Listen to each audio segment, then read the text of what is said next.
Hey, it's Mark with another disc golf course review, this time of Willow Valley down in Rhode Island. I had a free Saturday a few weeks ago and decided to check this one out because I had heard good things about it, and it is indeed a very good course. It's on a absolutely beautiful piece of property that they use pretty well to create a variety of interesting holes. I can't think of any holes I disliked on the course, and there are a few that stood out. So let's get started and talk about those, starting with the first hole. Hole one, there's an adage in golf course architecture that the first hole should be a gentle handshake, and that is definitely what you see here at Willow Valley. It is, I believe, about 260 to 280 feet, just a gentle hyzer for the backhand with the basket right there. I love the large boulders and the rocks that frame this hole. There is out of bounds if you go too far behind, or I believe too far underneath that rock there. So you do have to control your distance. You can't just slam a disc right into the rock and expect to be safe, but a nice birdie opportunity and a really beautiful hole that is echoed later on in the course. Next, we're going to look at hole number 4, which again isn't the most exciting hole in the world, but it is a really beautiful one. This time we're looking at a forehand or a turnover for the right-handed player, the basket right here. There is OB. I don't think the OB was on this side of the rocks, but I believe it kind of triangles out like that, and you're not allowed to go on that part of it, but I don't recall it being particularly in play. I do like that there is a more direct route going this way, and then a kind of backdoor route maybe for the forehand players that way. Again, a relatively short hole, I think around 240, 250 feet, but one I found extremely pleasant. Speaking of which, I mean, as you can see, the day here, we had this low fog the entire time, which made the whole course seem extremely dramatic. And we have another relatively short par 3, a mid-range from what I recall, and just utilizing the property greatly with this super cool tree here falling through the rocks.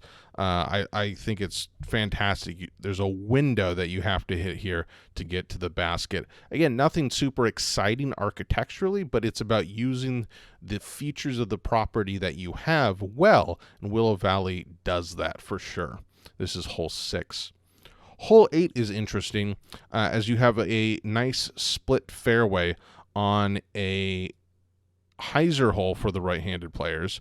The basket is somewhere, I believe these rocks here are kind of guiding you towards the basket. It's somewhere back in this vicinity.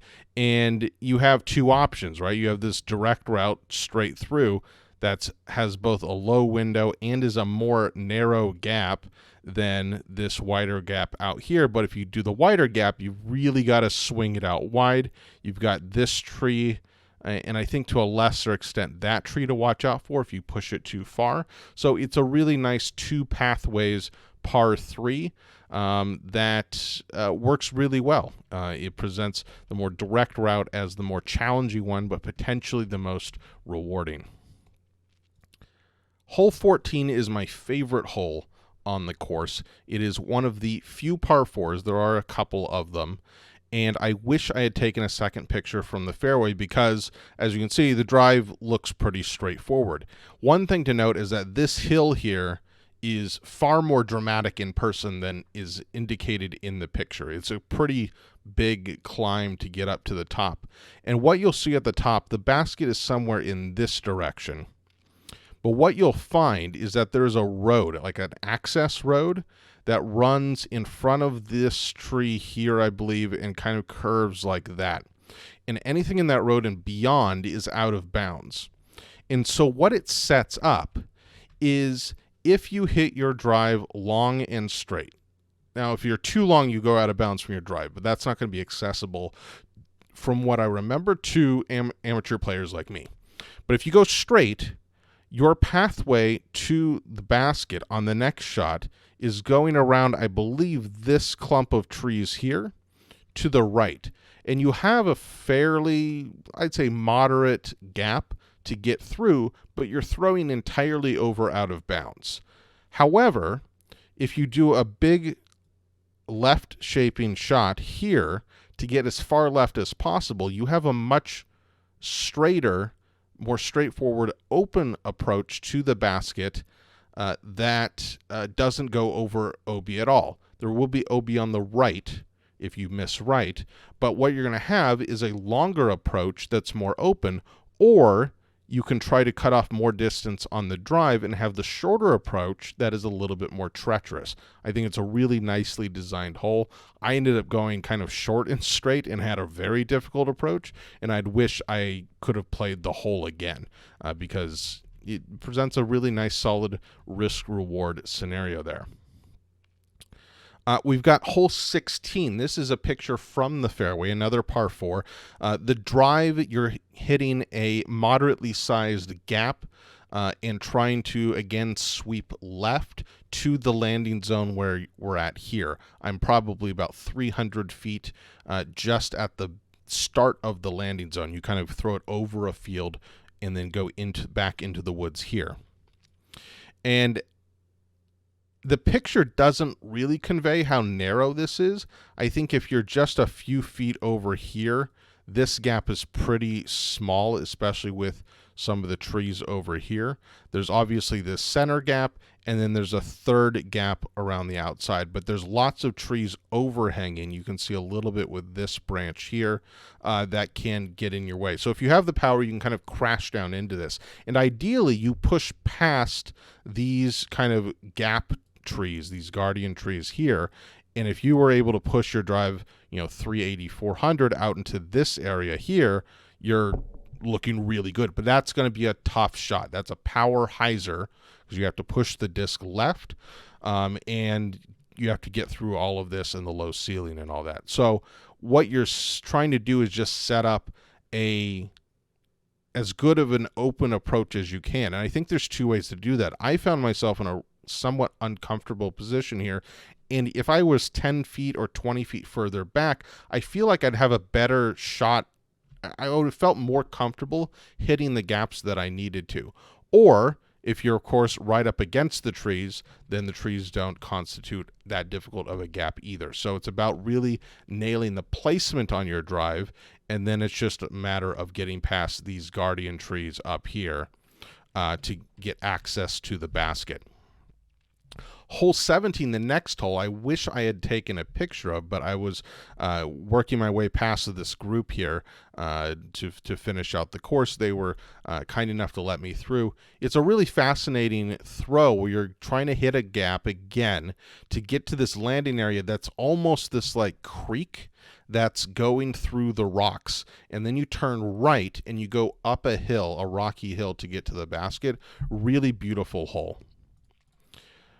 And finally here we end with 18, which is a very similar shot back to hole 1. The basket is about here. And again, the main gap is a hyzer. The only difference is that this is downhill, and it's steeply downhill once you hit this ridge here. Of course, you've got another really cool branch, a tree framing your shot, which is, again, something they do really well here, is finding those cool trees and rocks to build the course around. And again, it's about distance control because you can't just power a hyzer through it or you're going to blast it way past the basket. You also have to make sure it has a late break. These trees here, I threw 2 straight and kind of got caught up in that tree, and it left me about a 40-foot putt, so it wasn't too bad. But the ideal shot will get under this branch, kind of die as soon as it crests the ridge and hyzers out. A really beautiful hole to end, and I like the symmetry of it being a very similar hole to hole 1. So overall, I like Willow Valley quite a bit.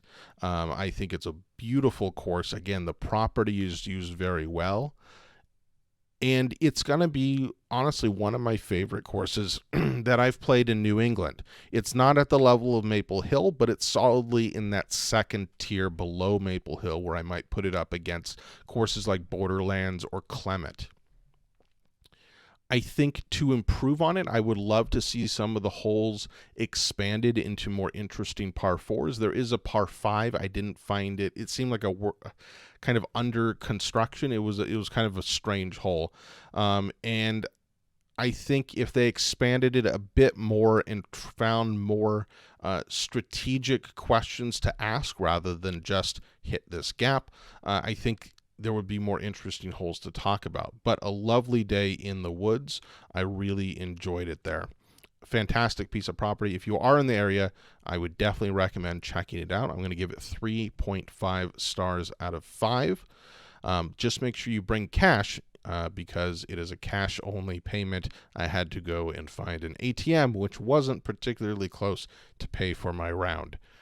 Thanks for watching this course review. I'll be back next week with another course review. Again, this is Willow Valley in Rhode Island. Definitely recommended. Thanks.